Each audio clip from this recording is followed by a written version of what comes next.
നമസ്കാരം, സിറ്റി ന്യൂസിലേക്ക് സ്വാഗതം. കേരള സ്കൂൾ ടീച്ചേഴ്സ് അസോസിയേഷൻ 34ാം സംസ്ഥാന സമ്മേളനത്തോടനുബന്ധിച്ച് കണ്ണൂർ നോർത്ത് സബ് ജില്ലാ സമ്മേളനത്തിന്റെ ഭാഗമായി താഴെചൊവ്വയിൽ പൊതുസമ്മേളനം സംഘടിപ്പിച്ചു. KSTA സംസ്ഥാന വൈസ് പ്രസിഡന്റ് KC മഹേഷ് ഉദ്ഘാടനം ചെയ്തു. സാമൂഹ്യ പ്രതിബദ്ധതയിൽ ഊന്നി നിന്നുകൊണ്ട് കുട്ടിക്കൊരു വീട് ഉൾപ്പെടെയുള്ള പ്രവർത്തനങ്ങൾ ആവിഷ്കരിച്ചുകൊണ്ട് നമ്മുടെ സംസ്ഥാനത്ത് 163ഓളം വീടുകൾ നിർമ്മിച്ചുകൊണ്ടാണ് KSTA എന്ന അധ്യാപക പ്രസ്ഥാനം അതിന്റെ സാമൂഹ്യ പ്രതിബദ്ധത ഉയർത്തിപ്പിടിച്ചുകൊണ്ട് മുന്നോട്ട് പോകുന്നത്. അതുകൊണ്ടാണ് 1,00,000-ലധികം അധ്യാപകർ ഈ സംഘടനയിൽ അംഗങ്ങളായി ചേർന്നത്.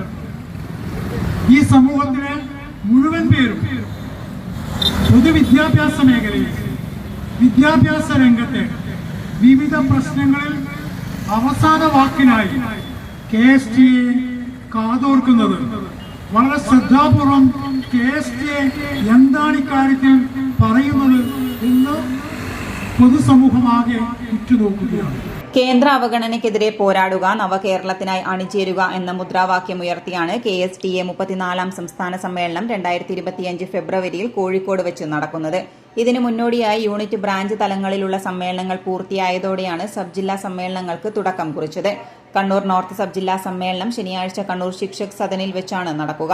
സബ് ജില്ലാ സമ്മേളനത്തോടനുബന്ധിച്ച് നടക്കുന്ന വിവിധ പരിപാടികളുടെ ഭാഗമായാണ് സമകാലീന വിഷയങ്ങൾ വിശദീകരിച്ച് പൊതുസമ്മേളന പരിപാടി സംഘടിപ്പിച്ചത്. താഴെചൊവ്വയിൽ വെച്ച് നടന്ന പരിപാടിക്ക് KSTA സബ് ജില്ലാ പ്രസിഡന്റ് PV സിന്ധു അധ്യക്ഷത വഹിച്ചു. സംസ്ഥാന ജില്ലാ നേതാക്കളായ K Ranjith, K Manoj Kumar, TK Pradeepan, M Preena, Deveshan Chathoth, K Sunilkumar എന്നിവർ സംബന്ധിച്ചു.